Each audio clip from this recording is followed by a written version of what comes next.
Alors coach, pourquoi tu n'as pas aimé la prestation des Bleus hier soir? Tout simplement parce que j'essaie de voir un petit peu des progrès par rapport à des joueurs qui sont pour moi talentueux. Quand je regarde déjà la composition du groupe de sélectionnés, je me dis, bon, ça va être très compliqué pour les adversaires de l'équipe de France. Et après, je suis déçu parce que je n'arrive pas à retrouver, comme parfois, pour ne pas dire souvent en équipe de France A, une identité, c'est-à-dire allez, des principes.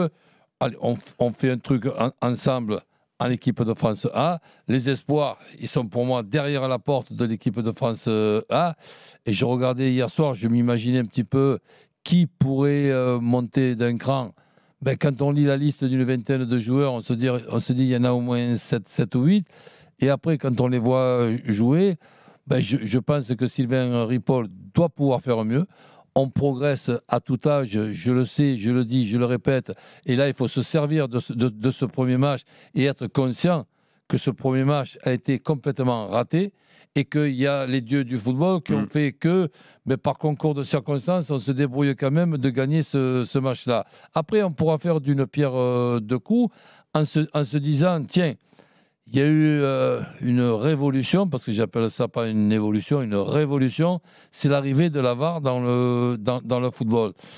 Et c'est peut-être pas parfait d'avoir la VAR, mais quand on voit le match d'hier, on se dit que la VAR est indispensable, même si elle est loin d'être parfaite et elle est loin d'être bien utilisée. Donc là, j'attends avec impatience le deuxième match, voir un petit peu ce que va pouvoir rectifier Sylvain Ripoll et se dire, tiens, cette équipe de France sur le terrain ressemble à cette équipe de France sur le papier, c'est-à-dire un favori qui tout simplement peut pour moi être champion d'Europe. Sur le match d'hier, mais je les vois, champion d'Europe, je les vois derniers de toutes les équipes que j'ai pu voir. Je ne vois pas une équipe qui joue moins bien que l'équipe de France que j'ai vue. Je vais rappeler quand même l'équipe de départ hier, avec Lucas Chevalier dans le but, Kalelou, Badé. Ouais, heureusement qu'il était là. Badé, Loukeba, Nkunku, Koné, Kefren Turam, Barcola, Cacré, Gouiri et Kalimundo devant. C'est vrai qu'on a un groupe, là je cite les titulaires, mais même sur le banc. Tu refais rentrer Aminadli sur le banc. Olysée et Cherki. Bien sûr, t'as Eli Wahi également. Vous allez me dire qu'on a une génération dorée, hein, je mets des guillemets. C'est ce qu'on entend depuis 30 ans. Mais en ouais, fait. génération. Exactement, merci Nico. C'est la plus grosse arnaque de l'histoire du football français. C'est le concept le plus claqué de l'histoire du football français. Génération dorée. Tu pars trop fort. À l'époque. Comment doucement tu vas monter. Domenech. Ah non, mais c'est bon, calme-toi. Mais non, j'en ai marre d'entendre ça. Tu sais le nombre de fois qu'on en a marre d'entendre.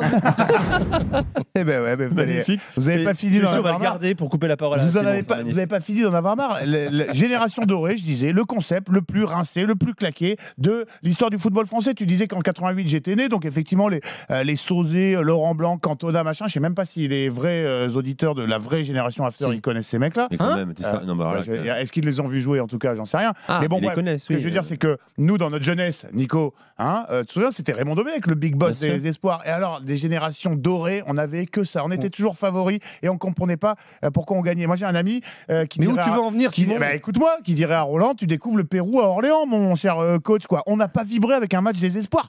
Waouh, il y a un effectif de rêve et ils n'arrivent pas à jouer ensemble et ils nous font pas rêver et il n'y a pas de style de jeu. Et donc circuler, il n'y a rien à voir, quoi. Business, on n'a pas le droit de le dire. Business as usual, quoi, les gars. Comme c'est pas une surprise, on n'a pas le droit de le dire, en fait. Moi, je rejoins un coach de Mali, comme Zidane, Dugarry, Anelka, Ribéry, Loris, ils l'ont pas gagné. L'Euro en 2002, on y a cru. Juste avant la Coupe du Monde, souvenez-vous, on est en finale contre la République tchèque et on perd. C'est Petr Cech, à l'époque jeune gardien tchèque, qui nous élimine. C'était la génération Govou, Luyendula, et encore une génération dorée. Il n'y a pas de style de jeu. Les mecs, ils y vont à reculons. Regarde, Chouameni, Kamavinga, ils sont pas là. Pourquoi ? Parce qu'ils sont déjà titulaires en équipe de France A. Les mecs, ils regardent au-dessus. Ils en ont. Allez, excusez-moi, ils en ont rien à foutre. On doit pas en parler, Simon. Mais on doit pas en parler. Mais si tu as envie de perdre ton temps, ta salive et ton énergie à te dire, le foot, je veux un style. Mais Simon, on doit pas parler de France. On doit pas parler de l'Euro. T'es encore jeune. T'es encore jeune. Non mais à un moment, je t'explique que tu verras jamais une équipe de France espoir qui, je suis désolé, développe un style de jeu, impose son style de jeu. Pourquoi? Mais c'est une chimère. Pourquoi les autres ils peuvent? Parce que moi j'ai arrêté d'y croire. Ça fait 35 ans qu'on nous vend la génération dorée. Mais moi, Nico, ce qui me dérange, parce que je l'ai laissé terminer, mais ce qui me dérange, j'ai l'impression qu'en fait, Simon, il aime pas le football. C'est pas vrai. Qu'est-ce qu'il prend ce soir? Non, mais on a l'Euro Espoir. C'est pas soirée, les mecs. Non, mais on a l'Euro Espoir. Roland veut nous faire un petit avis tranché en disant voilà, moi j'ai vu Pays-Bas-Belgique, j'ai vu Géorgie-Portugal, j'ai vu l'Angleterre jouer contre la République tchèque, j'ai vu l'Espagne rouler contre la Roumanie. J'aimerais bien, avec les joueurs qu'on a qui ont 50 matchs de Ligue 1 à tout casser ou des joueurs qui jouent à l'étranger, développe un meilleur football. Et toi, t'es là en nous disant ouais, mais alors les gars, ça fait 25 ans que c'est nul. Pourquoi vous êtes surpris, circuler, y a rien à voir. Eh ben nous, on est une émission de foot dans Génération After et on aimerait bien voir. On aimerait bien voir. Si toi t'as pas envie de voir, eh ben c'est ton problème. Je te dis pas que j'ai pas envie de voir. Je te dis que je suis pas surpris de pas voir. Moi j'ai envie de voir une équipe de France qui joue au football. Attends, mais il est fou. Il y avait la finale de la Ligue Europa l'autre soir en studio. Il était là. Ce match, il m'intéresse pas et c'est moi qui aime pas le foot. Non, mais ça c'était autre chose. C'est quoi ces accusations? J'étais essoré de ma saison foot, mais j'ai l'impression qu'en fait, tu veux pas qu'on parle de football pour l'Euro Espoir. C'est important quand même. Je te dis juste que je suis pas surpris. Ça m'étonne pas du tout.